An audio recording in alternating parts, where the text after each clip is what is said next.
I actually have a stoic tattoo. I find it really helpful as a way of dealing with the modern world. It says memento mori, which is basically remember death. But what that really means is remember life. Like now is now. So it's like make the most of now. So it's just try to be a reminder to be where you are. And I'm really bad at that. Like every creative, I'm kind of anxious about what's going to happen next or what I can't control. It's just a reminder to control what you control and enjoy where you are.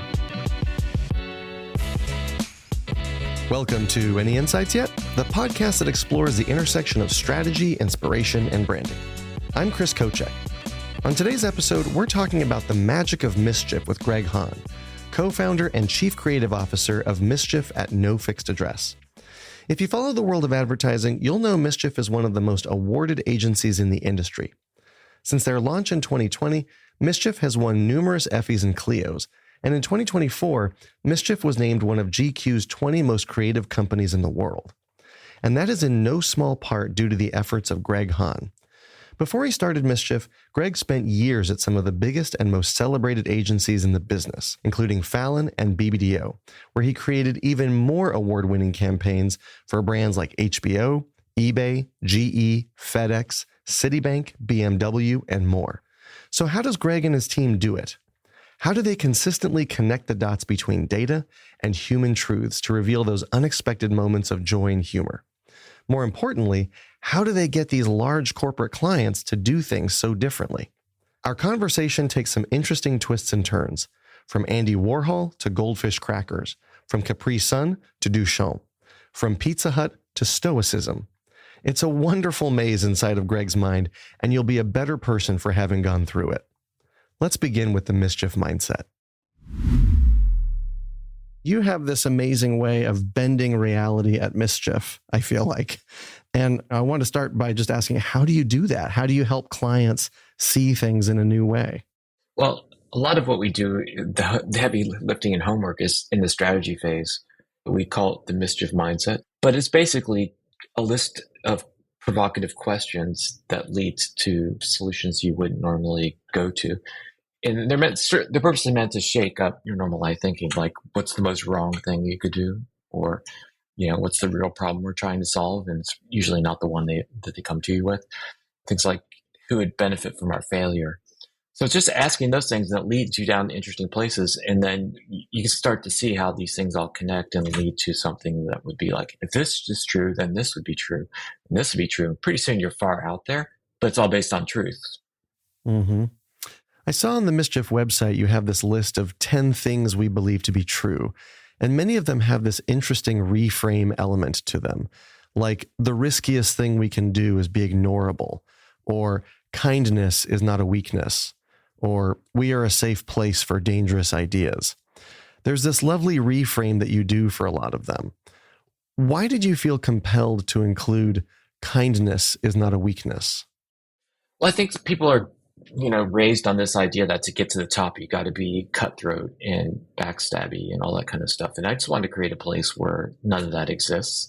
It's all about like, is this making the work better? And it doesn't have to hurt. I think there's a proliferation of this thought in advertising that in order to do good work, you got to suffer and you have to work hard, but it doesn't have to hurt. Mm-hmm.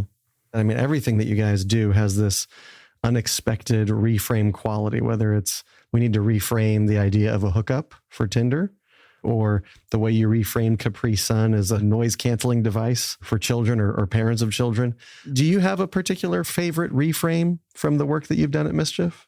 I mean, I like the really simple ones. A lot of it is inspired by modern art. If you look at what Banksy or Duchamp or Andy Warhol did, is they just found things and put them in a different frame of reference.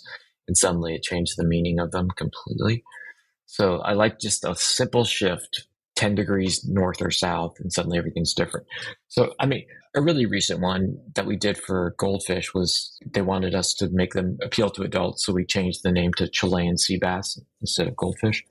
It was simple, stupid. Everybody knew what we were doing, but it played with this idea of how you see things changes what you feel about them. Have you seen Legos work in terms of appealing to adults? Yeah, I know adults love them. They've seen some of the kits that they come out with. Like I bought my wife the flower kits. Yeah, we have those too. My daughter does that. She's older too. Those are cool. Yeah, it's a brilliant way to expand their universe. So it's not just kids playing with Lego toys, but it becomes like a form of home decor. I just love it when brands reframe the category in interesting ways. Is there an example of a problem where the client framed it one way and you said, what if we asked this instead? Yeah, I mean, you brought it up, but I do think Tinder is a good example of that because they came to us with their problem being that we're seen as a hookup app and we don't want that reputation. Like Gen Z today doesn't want hookups. So we have to change that we're not a hookup app. We don't want people thinking of us that way. And what we said was swipe left, swipe right is designed to find quick hookups. And it's just the way people think of you. And you've done a lot of branding and hard work to establish your place in the marketplace. So it would take a lot of money and a lot of time to change that entire perception and probably have to redo the app. So what we said is like, what if we, instead of changing the perception of you as a hookup app, we change the perception of what a hookup is? Our campaign was it starts with the swipe. And then from there, it goes on to long lasting relationships, meeting the parents, children, wherever that can take you, or just finding someone you really like to watch movies with. So by changing the definition of what we mean by hookup, we were easily able to invite people into Tinder that might have been adverse to it, thinking it was just for one kind of thing. And that led to some pretty major growth for them, right? Yeah, they cited us in the quarterly report as one of the reasons for their growth. And even more interesting for me is it was a question or an answer, I suppose you would say, on Jeopardy. Really? Yeah, the answer was it starts with the swipe Tinder. So what now? Birth charts, obviously. The New Moon, Sag Sun, Sag Rising, Virgo, Mercury, Pisces, Mars. Exhale emoji. So hot. Meet cutes happen every day on Tinder. Just not like they do in the movies. Let's talk about pizza for a second, right? Is it America's favorite food? It's got to be up there. What was the original ask or the original challenge that Pizza Hut came to you with regard to the Pizza Resumes campaign? Two things. One is always, because we were doing social work for them, is to build buzz, get Pizza Hut back into the conversation.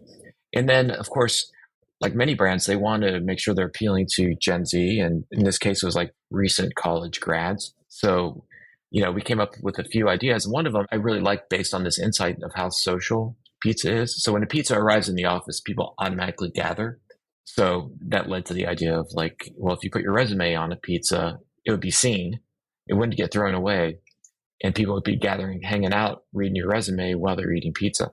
So, it just came off this insight about the food. It's like pizza is a social food and it's meant to be shared and it's meant to be kind of enjoyed with other people while you're eating it. So, pair that with wanting to reach people in the market, in the job market and young college grads, it sort of made sense. And what are some interesting or unexpected findings that have jumped out at you? Like, people gather at the office as you've gone deep into the world of pizza. Is there anything else that's stood out to you? There's so many behaviors. I love anything that has to do with human behavior and just finding these insights. So if you think about pizza, it's also a very diplomatic kind of purchase because you have to all agree on what the topping's going to be or split it. And there's all these social dynamics going on. I'm sure you could do psychological studies on how you order your pizza with a group, but who's in charge, who's the alpha in the group, and especially if you have kids. There's a lot you can dive in, but that's the way we like to approach problems is not just from on the surface, but like what's driving the behavior.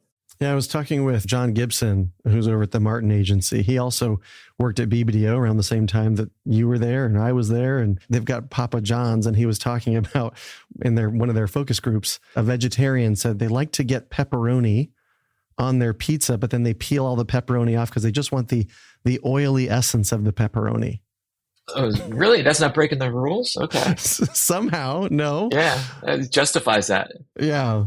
Yeah, people are strange in a great way. Like I love stuff like that. I just like the little rituals that people think only I do that and they find out someone else does it. It's really those kind of things that unite people. And I love those kind of insights, coming from a brand. With the Personal Pan restaurant activation, how did that briefing start? And how did you connect the dots to what if we did a restaurant for one kind of thing?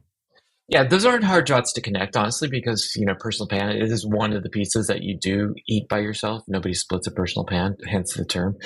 The rituals behind that are quite different. Maybe you eat it at your desk, maybe you eat it in your car, but it's not as social as the other ones. So we figured, like, if it's really that personal, eating at your desk kind of sucks. Maybe we'll just open a restaurant for one.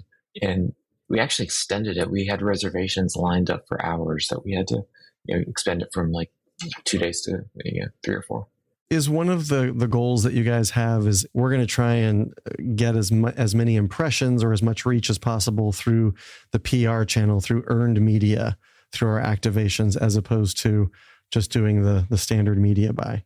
Yeah, I think that's what a lot of people think of us as, but we also do big branding work and standard media buys. But, we have a certain tendency to do things that can get in the news circuit and get people sharing and talking about them.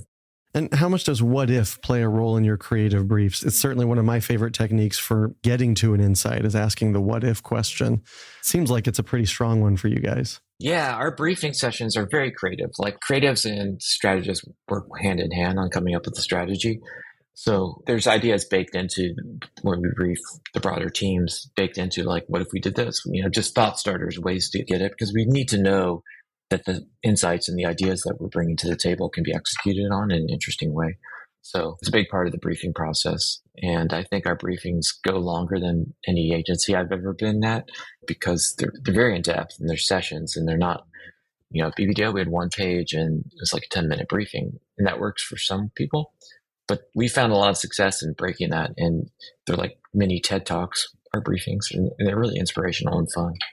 It's not like, here's get to buy and we kind of bang it out and go to work. It's we talk through ideas. We have more than one way in. And we often tell clients, you don't have to pick one brief. We like to do 2 or 3, but we don't promise we're going to deliver on all 3 of these or 2 of those. We're going to find the one that brings the most interesting ideas. And how much does social listening play a role in the strategic and creative process? I've heard you say in other interviews that you guys do a lot of social listening. Yeah. I mean, it's a great source, especially for finding insights and inspiration. Like recently, we just did this thing with Tubi, which was turning things into Tubi movies. Tubi has a really active fan base on Twitter and Instagram. And a lot of the conversations there was like, my life is a Tubi movie, which basically means their life is like batshit crazy, or that should be a Tubi movie when something like out left field happens. So we took that idea and we said, what if we took 3 Super Bowl commercials with some brand partners and actually did trailers saying that commercial should be a Tubi movie. And then we did a trailer like with the Tubi version of that commercial. It was really fun. And we were on the sets shooting our version of their commercial with them. They're still out there in social and they've got a lot of response where we had agreement with Tubi is like, if we get the groundswell of appeal, we will make these into Tubi movies. And they're like, for sure. Is that what led to the Chili's National Margarita Day movie? That's something you guys just launched, right? Yeah, they've had National Margarita Day for a while, and they've also had partnerships with Lifetime. So, those 2 things together, like, let's make it a holiday. Holidays come with movies, so let's do the ultimate Lifetime movie. But we did something for Chili's that did come straight from one of their fans who got married and catered their wedding from Chili's. That was on social, and it was kind of blown up a little bit on, I think it was Twitter, Instagram. And we found, that couple, and we also offered to cater anyone's wedding who proposed at Chili's and filmed it. So a lot of people did that. And we, surprisingly catered a few weddings with Chili's. That's amazing. I often say that almost anything can be the beginning of an insight. It can be a data point, an observation, a customer pain point. All of these things can be the potential stars inside of a larger constellation.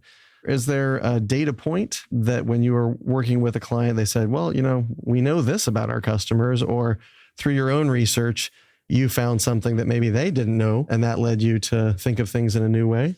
Yeah, that happens a lot. I love data. To me, it's just like raw material for insights. A very specific example was one of the first projects we did as Mischief was for OkCupid, the dating app.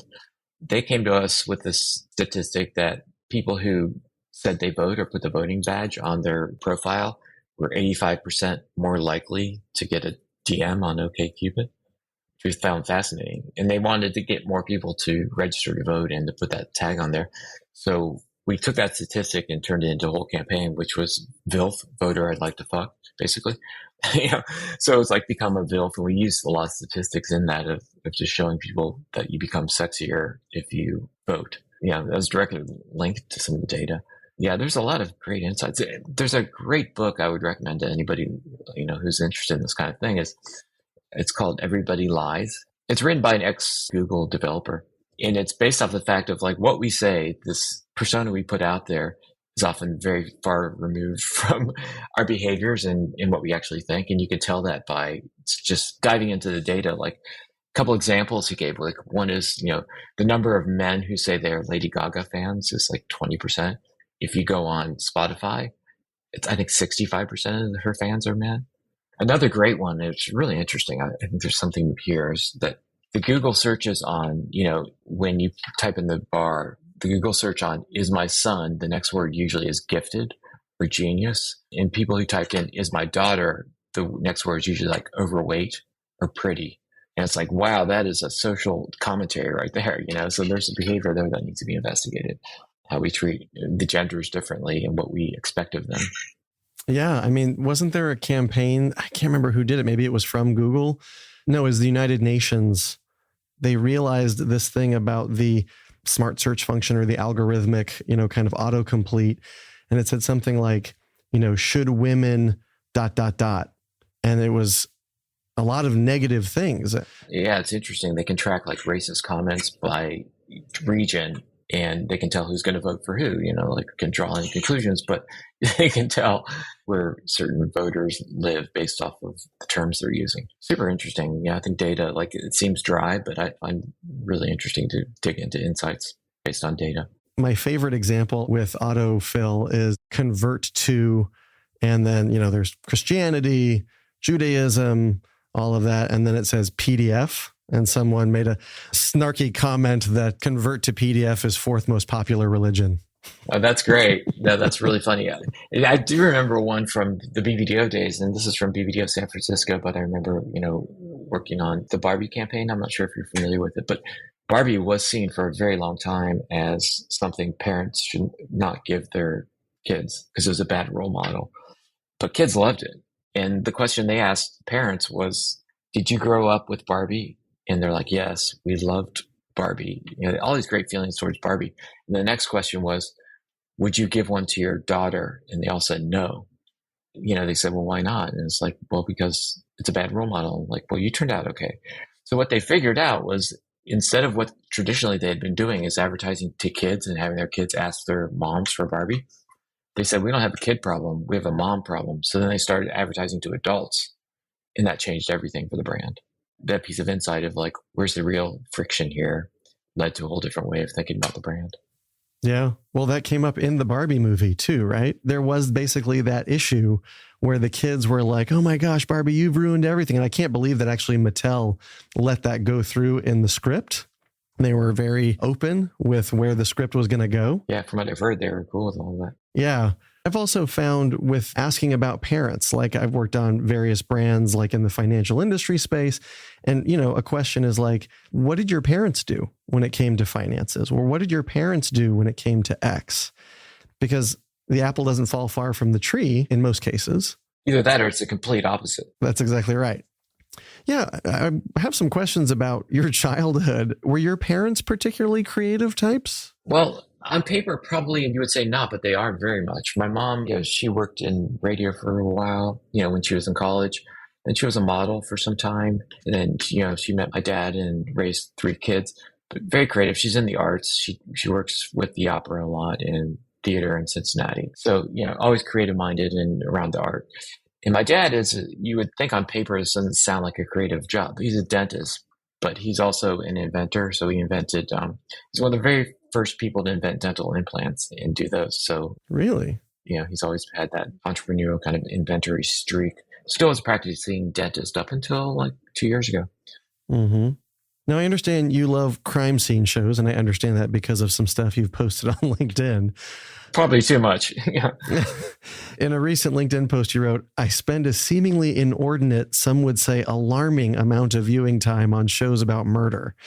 Basically, if it has the words perpetrator, suspect, or life insurance policy in the script, I've probably seen that. Yes, that's too true. My confession on LinkedIn. And I often say that strategists actually have a lot more in common with Sherlock Holmes, than most people realize, right? We're looking for clues everywhere. So what are two of your favorite crime shows or whodunit movies? Well, you kind of named the classic one. The New Home's not new anymore, but the one that BBC redid is brilliant. But one of my favorites, and they still haven't beat it in my mind, is Columbo. They just completely upended the formula for detective shows, which is they show you exactly how the crime was done. And then you watch Columbo kind of piece it all together, which I think is kind of fascinating. Watching it again, I think it's interesting because it feels like to me that show's all about bias. He draws the conclusion, then he tries to find all the clues that lead up to that conclusion. It's like there's never two suspects, it's always one. And then he finds all the clues that kind of nail that one suspect. So looking back at it again, there's a bit of confirmation bias involved, but I love the way that he does put things together. And it's like things nobody else notices. And again, that's a planner trait, is that you see things that everyone else sees, but no one else notices. And those are indicators of something bigger than what's on the surface. Well, I told you I was talking with Alina Burrows from Crime Scene Confidential. And we talked a lot about bias, as you mentioned. And she actually says she's an HSP. She's a highly sensitive person. But she actually sees that as one of her superpowers when it comes to being a crime scene investigator, because she has to be sensitive and aware of everything at a crime scene to help connect those dots and try to get a break in the case. For yourself, you've alluded to this, but how do you stay open to every possibility when it comes to creative ideas? What does that look like for you? How do you avoid your own biases? Again, it's just by questioning them. But it's interesting she said that because she's probably in the same school as I am, like a professed empath, where it's like I kind of feel other people's feelings a lot, and worry about them probably too much. But in advertising, I think that's a good thing, because I think the hardest thing to do for some people is step into somebody else's shoes and see why they would like that. They're not me.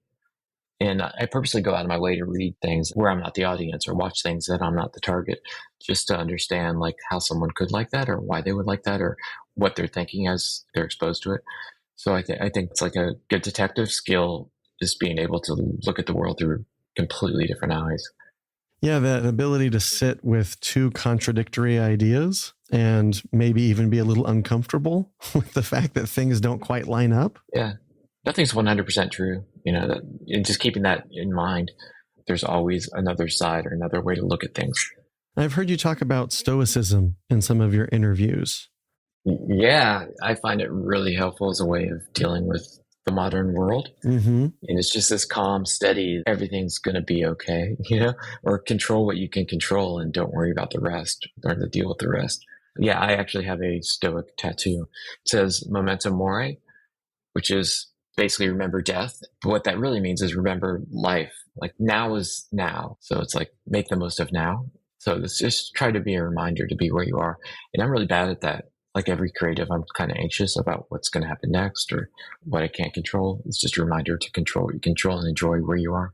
Well, I think that's why I actually started the podcast. And it's something that came from a question from my wife. She said, what's your favorite part of what you do in strategy? And I said, well, I love talking to people. I love having conversations with them and being so locked into the present moment that I can't think about anything else because I'm just focused on what they're saying. Yeah. If you can find somewhere your flow like that, that's a good indicator that that's what you should be doing. How did you first discover Stoicism? It may have been for Ryan Holiday or someone like that, who's like big Stoic figure these days. And we have books laying around like Everyday Stoic. I just found the principles really, they made sense for me and very reassuring. The other one I love, this is probably even more important to me, is Amor Fati, which is love your fate. And that is this idea of like nothing is good or bad. It's what you think of it or what you make of it that makes it that way. And just embrace it. Like you don't know, like getting laid off for me felt like the worst thing that could ever happen to me. In hindsight, it's the best thing that could have happened to me. And you often find that. And you hear stories all the time of, I hear actors talk about, I didn't get that part, but thank God I didn't, because now I ended up as, I heard Mark Hamill saying that about Luke Skywalker. He was really disappointed when the series he was on got canceled, but thank God it got canceled because 2 weeks later he was free to audition and go become Luke Skywalker. So it's like these things you just don't know. And I just try to live by that of like, don't get too upset about it because you don't know. It could be the best thing ever happened to you in hindsight. So take it, learn to deal with it. There's a great, I think it's a Nordic phrase, but it comes from like Nordic sailors. And the phrase is, don't curse the wind, learn to sail. Mm-hmm. So you could fight against it, but you'll be much better and go further if you learn to harness it. Well, so here's a paradox for me, okay? With you specifically. Okay, interesting. You're very soft-spoken, right? Mm-hmm. At least that's what I've gathered from No, that's the truth, yes. the interviews that I've listened to with you. But when I first saw your picture, because I just listened to the interviews, I never saw your picture. And when I looked at your picture, I felt intimidated because you look like a rock star. You look like somebody who should be in a British rock band. Do you get that? Do people ever feel intimidated by you? I don't know about intimidated, but I get that comment a lot. And I'm a contradiction in a lot of ways. But I kind of like the fact that people think of me one way when they see me, and then I have to prove to them that I'm actually not that. It makes me kind of work a little bit harder to be like, okay, I'm not a flake. I'm not going to be an asshole. I'm not going to be a dick to you. And I like finding people that are contradictions in that way. Again, it pushes you to go outside your comfort zone. Don't be a cliche. Have you ever been in a rock band? In high school and college, yes. But then I kind of lost interest once I learned that that's a really hard way to earn a living. But I still play every once in a while, but not nearly as well as I used to when I was younger. So I've heard you say you didn't go to advertising school, right? Yeah. You studied psychology and journalism in college. Was there a concept or quote early on that really stood out to you from one of your psychology classes that really fascinated you or that relates now to the work that you do? Can't think of one that I particularly use. There's one that has fucked with me from the day I heard it till now. It's a quote from, I forget what philosopher it was, but it was in one of my psychology classes. And I think his quote was like, last night I had a dream I was a butterfly, or am I now a butterfly having a dream that I'm a man? And it's like, whoa, I don't know. What is reality? I don't know. You've changed my life. I just like stuff like that. I think journalism and psychology is a great Venn diagram for advertising. Yeah, I started out in mass communications, and then when I was at UT for advertising, I went to grad school for advertising, but I actually ended up spending more time in the radio, television, and film department, as well as the journalism department, making documentary films. And I did a whole short film on magicians here in Austin. Oh, very cool. I love magic's another one of those things that I would love to be able to do. I just kind of find it fascinating. I was talking with Mike Jacobson last season about this. He's a magician. He was on America's Got Talent. And he was saying, we're not trying to deceive anybody. We are trying to hold their attention and shape their attention, prime them in certain ways. But it's one of those funny things about magic is that it's one of the only things I can think of where somebody feels disoriented, right? And they don't know what's going on. And then they say, do it again. Yeah, because they want to figure it out. They like that idea that there's something there I can't see and I want to know what it is. There's a comedian, it might have been Mitch Hedberg, but he has a great line, which was like, magic is the only entertainment you go to and try to ruin for yourself. Yeah, I have this whole thing about comic insights, or at the very least, comic observations. Because I don't know, for it to rise to the level of an insight, I think it needs to solve a problem. And I think most comedians stop just short of that, right? They point out the quirk. I mean, in advertising, maybe it does, but I think an insight is just uncovering a hidden truth. I think strategy has to solve a problem.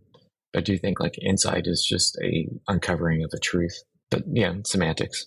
That's interesting because my definition of an insight is that it's like a constellation. It's this thing that you connect the dots between multiple different things. Yeah. And then the sum of those things becomes this thing that's bigger than any one individual thing. So I say like a data point's not an insight. An observation's not an insight. But when you take it, when you combine it and you twist it, then you get something that's much bigger. And that's why true insights are very rare. Yeah, but to me, that's in service of finding a truth. So you connect these two dots to find what's the truth that connects them and what's underlying them. But you're right, like an observation is just an observation unless it's uncovering a truth.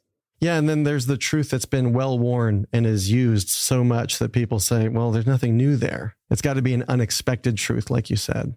Yeah, it's a cliche, and then it just becomes rote, and people will easily ignore it. It's unfortunate that today's insight becomes tomorrow's cliche. Yeah, you just got to get there first. Yeah. So, and then journalism, what's something that you did or you learned in journalism as part of that Venn diagram that really stuck with you over the years? Yeah, the reason I got out of journalism, I thought it was just too much like put down the facts in the right order. That's really not what it's about. And I didn't even learn that until I was like reading Nora Ephron's biography or a piece she had written where she talks about her days in journalism school. She had this professor who gave the students in her college journalism class the first assignment, and that was like listed all these facts, right? And the facts were something like, I'm going to make them all up. On Monday, the entire faculty of this college is going to go to a symposium in San Jose to learn about new teaching methods and linguistics. So the assignment was, okay, what's the lead to that story? And everyone came back like, new methods are being taught to our faculty. It's all this cut and dry facts. And he flunked all of those people. And he said, no, the lead to this story is there will be no school on Monday. And that's basically taking the facts and making them relevant to people's lives. That's what we do, right? So it's like, it's not about like logistics and the techno. It's about what do those actually mean to somebody that makes them care about it. All that other stuff was just like dry information. What I really want to know is like, hey, all the teachers are gone, no school. You did some stuff with facts and you transmogrified things for, was it for Pfizer? For COVID, coming out of COVID, getting the vaccine? Yeah.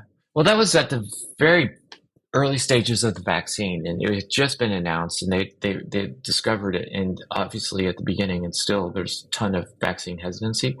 And they were trying to argue that with a lot of science and a lot of facts and figures. So the way we approached it is that people don't pay attention to science. Again, confirmation bias, they'll find the science to back up their feelings. But what if we framed it in a more emotional sense? And that was like, think of all the things you have been missing out because of COVID. And it's really kind of even hard to imagine because we're so detached from it right now. But it was a time where you couldn't even be in the same room with people that you loved. And you're missing out all these experiences, like people sharing like they're pregnant and all these kind of things. So we framed it in those references of like, what are you missing out on? And what would you give to have that back? And that answer could be the vaccine. Science can get us there. So that's what we did is we took it out of a scientific argument and made an emotional argument of like, wouldn't it be great to have all these things back? Science will get us there. Right. All right. We're at the speed round. Are you ready?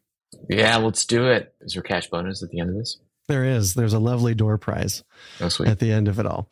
If you had to explain what you do to a 5-year-old, how would you describe it? We make the things your parents avoid. No, okay.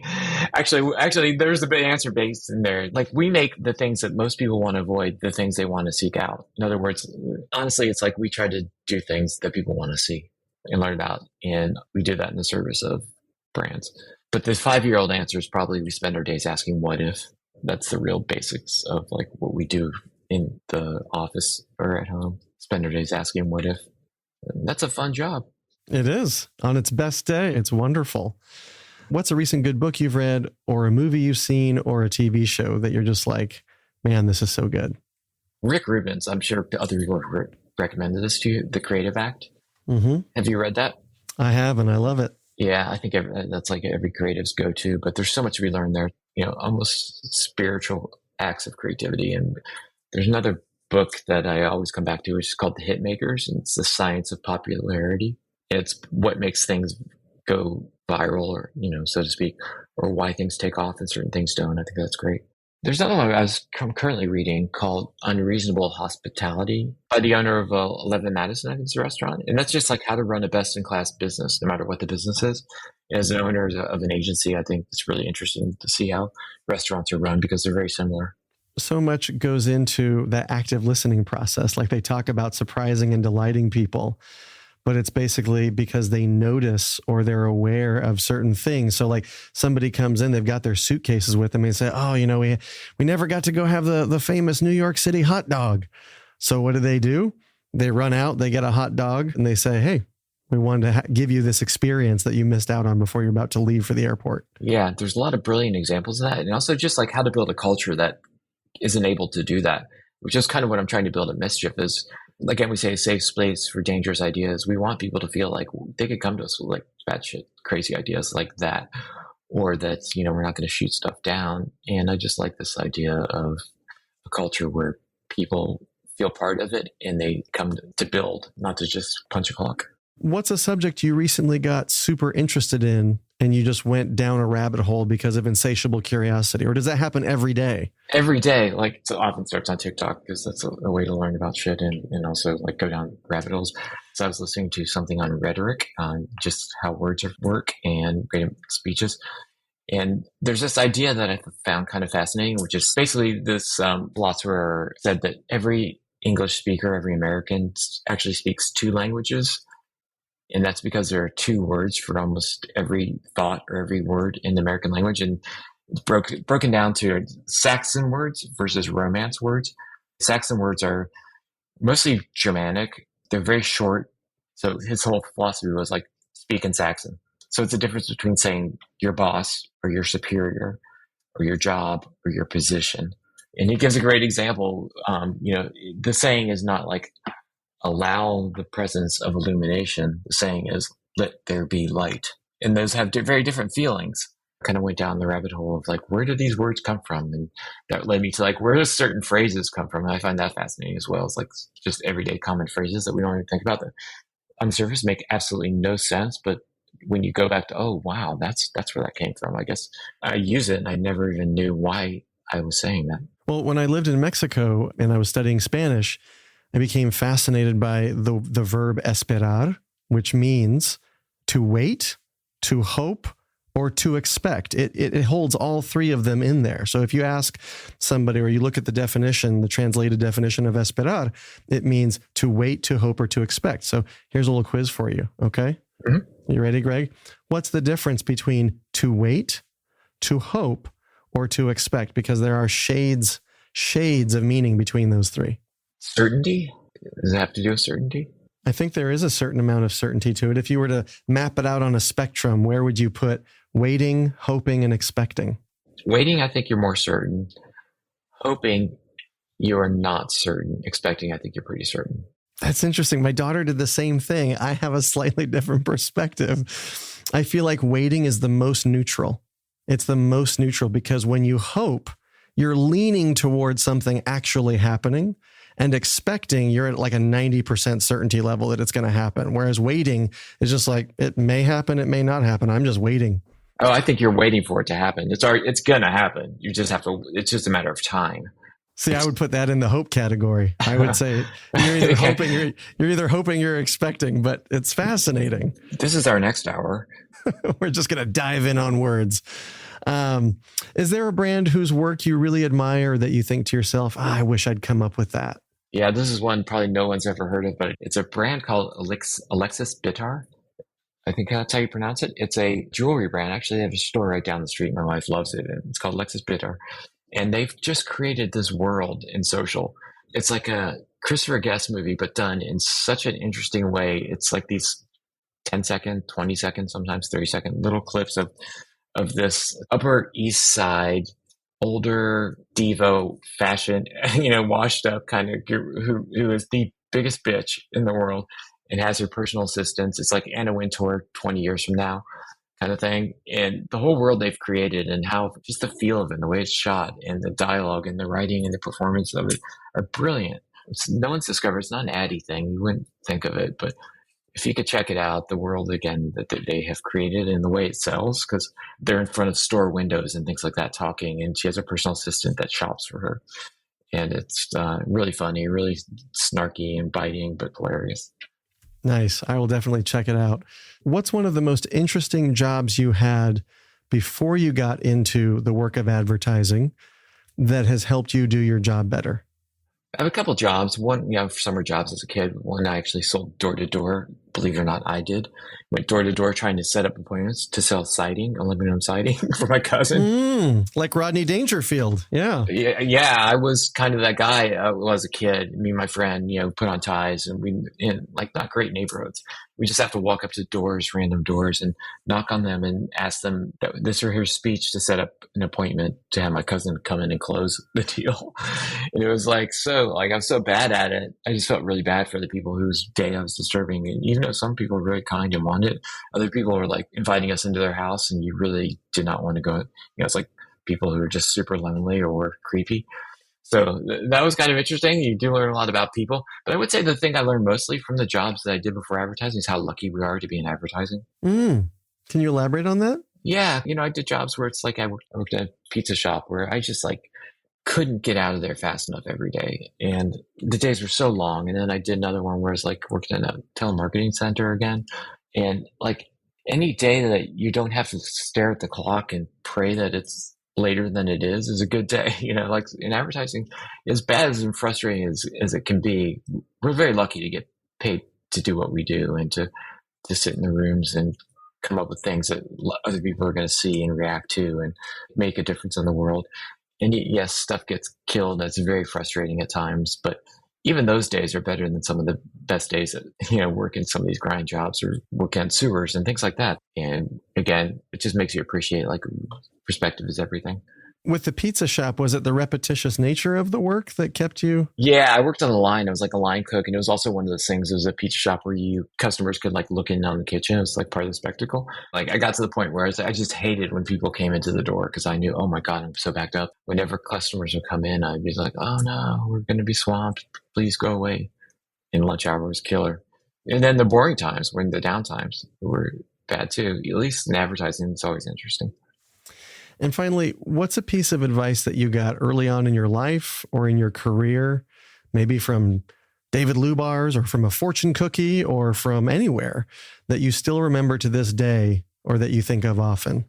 Well, David Lubar's gave me a lot. One piece that he gave me that has always stuck with me, I think it's true. Again, it comes back to the stoic nature is don't let the highs get you too high or the lows get you too low. Because this job can be a roller coaster and you get very emotionally tied up into it. You should care about what you do, but just know that it comes in cycles. It goes in waves. At the same time, I do think it is important to, when you get those wins, even if they are temporary, enjoy them. I learned that too late too. Like do enjoy the wins because those moments are fleeting and you got to appreciate those. That is a piece of advice though, that has stuck with me. There's one though that I often give, and this is because when I was a junior, trying to figure out how to get a job in advertising, and of course the place I looked, not going to ad school, was like the business section of Barnes and Noble or whatever the hot bookstore was back in the late 90s. And there's a book on how to be successful that I found. I just opened it up and one page, like kind of changed my life. And it was, I remember to this day, it said, successful people do what unsuccessful people aren't willing to do. And that's as simple as that, like whenever you think like, God, I got to go another round, or do I really need to redo my book, or this piece good enough? Just remember, successful people do what unsuccessful people aren't willing to do. Most people aren't willing to go that extra step. That's great advice. Greg, thank you so much for taking time out of your busy day. I know you guys are busy making so many wonderful things, so I really appreciate you taking the time to talk to me today. I appreciate you having me on. It was a really interesting conversation, and just cut out the parts where I don't sound smart, and I'll be very happy.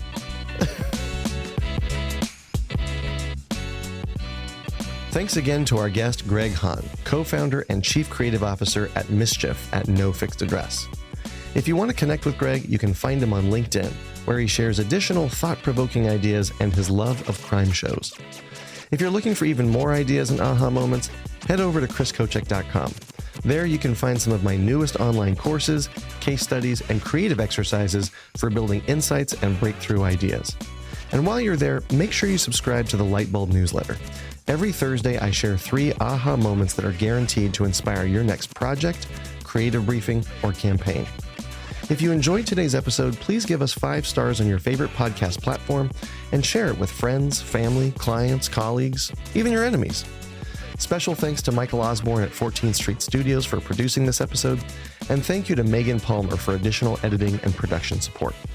Until next time, keep looking for patterns, finding contradictions, and asking what if more often.